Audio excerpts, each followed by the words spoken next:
A economia de Deus não mata, nem descarta, nem esmaga. É humilde, fiel à terra. O vosso caminho, Senhor Jesus, é a via das bem-aventuranças.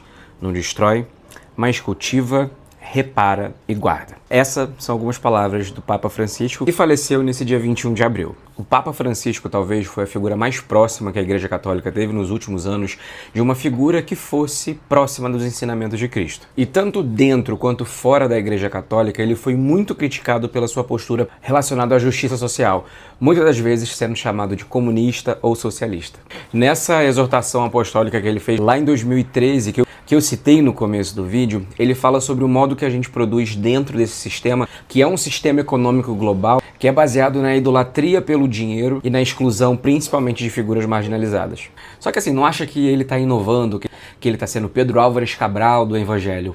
Porque Jesus fazia a mesma coisa. Jesus ia de frente com o poder político, com o poder financeiro e se juntava justamente para os mais desfavorecidos. E essas pessoas que lá atrás talvez seriam chamadas de cidadãos de bem, foram aqueles que crucificaram Jesus. Passar do tempo, gourmetizaram a igreja, fizeram com que as escrituras se adequassem às suas vontades, aos seus interesses, colocaram um sentido motivacional e uma pseudo-prosperidade como referência de bênção. E isso afastou de fato o que o próprio cristianismo foi, também sempre vai ser: político. Jesus foi morto por desafiar o poder político da época e quebrar os padrões e se associar com figuras que eram vistas como desnecessárias ou como sujas na sociedade.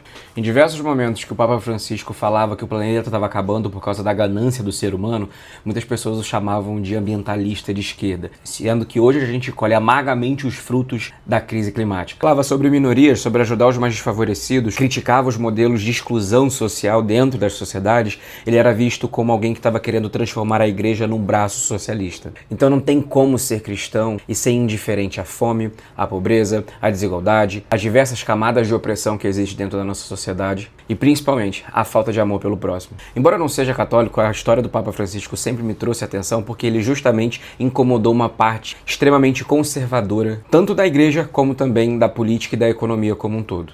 Ao falar que a economia de Deus é uma economia que quebra as desigualdades, ele traz pra gente exatamente esse ensinamento que Jesus diz. Em Lucas 16:13 ele fala que vocês não podem servir a Deus e ao dinheiro. E talvez esse mesmo Jesus que falou lá em Mateus 10:21 para as pessoas venderem tudo e darem aos pobres, talvez hoje ele também seria chamado de comunista, socialista e grande chance de ser colocado numa cruz de novo. Aqui nesse perfil eu falo de economia para pessoas reais e tento criar um debate legal para a gente discutir justiça social.